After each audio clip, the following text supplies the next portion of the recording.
avec quelqu'un, on se disait, excuse-moi, purée, c'est difficile pour un artiste d'être constant aujourd'hui.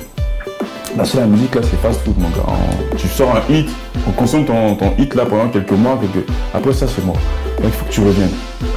Mais c'est difficile de revenir. J'ai regardé la dernière fois la chanteuse nigériane Yemi Alade. Elle a fait la chanson Johnny. Johnny, mon gars, c'est un super gros hit. Tu vois, tu mets Johnny, les filles. Ah! Mais depuis, je l'observe, tu vois. Moi, j'aime bien quand je regarde quelqu'un faire un hit, j'observe et puis j'accroche et puis je veux voir ce que tu vas faire next. Mais depuis, elle sort des sons, des gros vidéos. C'est pas Johnny. Bien non, c'est pas Johnny. Mais ça aussi, c'est le problème de tout hit que tu as eu. Justement. Par exemple, 50 in the Club, c'était tellement lourd qu'après, il a eu du mal à revenir. Ouais, mais lui, c'était tout l'album, lui. Ouais, tout l'album. Lui, c'était tout l'album qui était. C'est encore plus chiant parce que. C'est un classique. Si tu sors un gros album comme ça, le danger, c'est que ça va devenir ton nom. Effectivement, tout le monde va comparer tes prochaines œuvres. C'est ton propre succès qui va te tuer. C'est pas quelqu'un, c'est pas un autre artiste, c'est pas la compétition, c'est toi-même. Mais c'est pour ça que je respecte Drake, mec. Le gars, depuis So Far Gone, zéro défaite. Zéro défaite. Depuis la première mixtape, photo.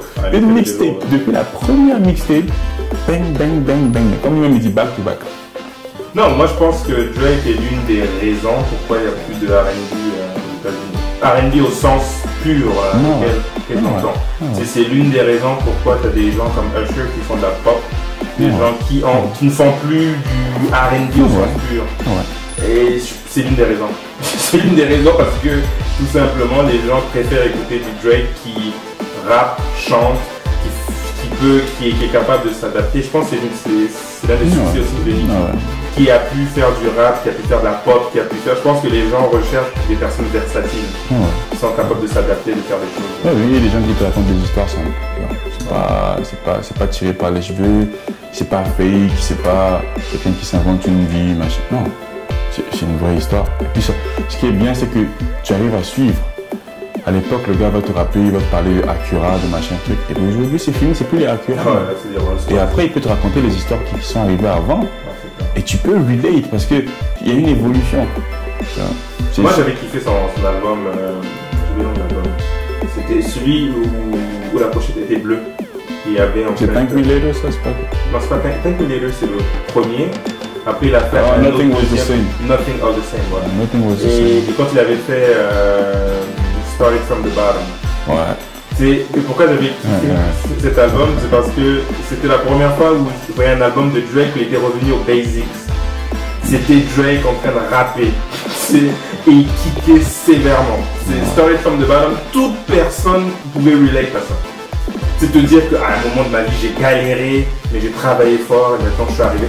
Tout le monde pouvait relate. Ça c'est clair. Et moi j'avais trouvé cet album là. Pour moi c'est un classique. Cet album. Et les gens, dis-toi, les gens vont quand même, ils vont quand même te critiquer. Hein.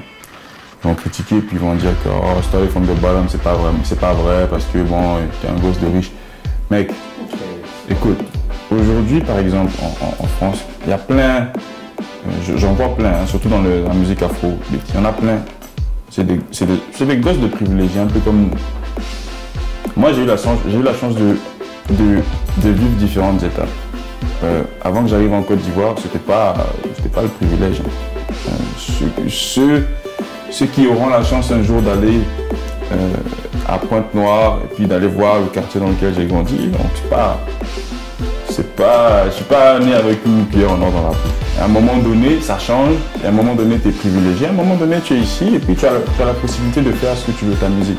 Il y a plein de jeunes qui font de la musique afro maintenant en France. C'est tous des gosses de privilégiés. Je suis désolé, leurs parents bossent, on leur envoie des sous, ils vont à l'école et puis ils peuvent aller en studio parce qu'ils ont de l'argent de poche pour aller payer des heures de studio. Tu vois?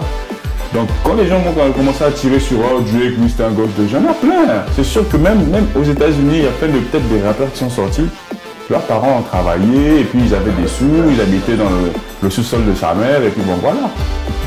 Donc moi je ne vois pas trop c'est quoi le problème avec non, moi non la plus. musique. Moi non plus. Ouais, mais c'est de la musique. C'est ça. Donc quand le gars dit started from the bottom, les gens critiquent ouais, started from the bottom, pas vraiment. Mais c'est vrai.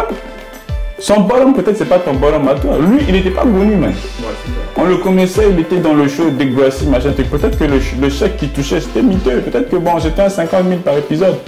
Comparé à ce qu'il fait aujourd'hui, that was the bottom. Oh, les gens, bah, il y aura toujours des gens pour critiquer. Et c'est très bien les gens qui critiquent. Moi, j'adore ça, c'est génial. Ça te donne, ça t'aide à mettre les choses en perspective. Comme dit Jay-Z, les critiques te disent de faire des choses qu'elles n'ont jamais faites aujourd'hui. Oui, ça évoque ça. Ils te disent de ouais, tu devrais faire ça, mais ils n'ont jamais fait un quart de ce que je te dis, il y a toujours des gens pour critiquer. Donc, je te dis, donc pour revenir à ton classement, là, franchement, moi, numéro 1, là, c'est Drake. Numéro 2, je sais pas. En termes d'entertainment, il y en a beaucoup. Bon, dans ton iPod, je veux dire, dans ton iPhone, dans ton téléphone intelligent, quels sont ceux que les artistes que tu écoutes le plus là en ce moment? Ah man, en ce moment là, il y a plus de musique africaine. Hein. Man, je suis en mode Serge Beno, shout-out à Serge Beno. Je suis en mode DJ Arafat, je suis en mode Bibi Philippe, je suis en mode Fali, je suis en mode mec. Mais ça c'est mes connexions, là c'est mes racines ça. Okay. C'est obligé, il n'y a pas le choix. Dans le rap français alors. Dans le rap français. Ah man, je suis toujours en mode B2O. Oh shit. C'est de la merde. Numéro 2. Dans mon rap français, je suis en mode B2O. Bah, après Drake. Même dans le rap français, hein. Ça serait quoi dans le rap français en ce moment? Le classement ou bien je peux prendre le classement, mettre Drake et puis. Tu peux mettre qui tu veux, avec rap français ou US? Non, d'abord, bon, US, je mettrais Drake, ça c'est mon numéro 1. Go to man. Puis numéro 2, B2O. Et encore, je vais m'expliquer parce que des fois, là, quand tu dis des choses, les gens vont venir, vont commencer à tirer à canon. À canon aussi, sur toi. B2O, encore une fois, lui aussi, c'est la constance. C'est pas forcément les chiffres. Le gars est là, ça fait longtemps. Oh ouais. Ça fait longtemps. Et puis, ça fait longtemps qu'il tire sur tout le monde. Et puis, il est encore là. Et on dira ce qu'on voudra. C'est quelqu'un qui a prouvé qu'il va sortir tel style de musique, tel style, et ça va marcher. Voilà. Les gens vont te dire que ouais, ben ça c'est pas du rap, c'est machin truc, tout, c'est de la merde. Écoute, si c'était vraiment de la merde là, okay, tu peux pas dire, je vais pas dire qu'il a vendu 1 million à chaque fois, hein, mais tu peux pas venir me dire que ce que je fais c'est de la merde et puis que 1 million de personnes achètent de la merde. Donc toi seul tu as raison et puis 1 million de personnes, eux, ils sont dans le faux. C'est pas possible, faut arrêter. C'est comme ceux qui critiquent aujourd'hui la musique que Pitbull fait. Pitbull là, moi je l'ai vu arriver. Hein. Pitbull c'était un rappeur, hein. C'est un rappeur hardcore même. Baggy, nanana. Maintenant là c'est cravate. Et puis sa musique là, c'est très formaté, il a son format, il a son créneau, il a sa niche. Il fonce dedans. C'est plus qu'une niche même. C'est le mec qui il a fait un son pour la Coupe du Monde. Alors, le mec est sponsorisé, bah, Smart le suivent, Kodak, qu'est-ce que tu veux. Mais il y a des gens qui vont te dire c'est de la merde ce que Pitbull fait. Mais avant de dire c'est de la merde, toi tu penses, c'est comme 50 millions de personnes. Eux tous sont dans le faux, donc toi tu dis c'est la merde, toi tu as raison quoi. C'est ça. Non, les gars, faut arrêter. Ça marche. Comme le Bibi Philippe a dit un jour dans une de ses chansons. Si c'est bon, c'est bon. Faut arrêter avec les oh c'est de la merde, c'était mieux avant. C'est de l'art. Okay? C'est de l'art. Tu vas mettre une peinture blanche, les gars vont te dire mon Dieu, c'est de l'abstrait, c'est magnifique, c'est beau. Tu sais ce qu'ils voient?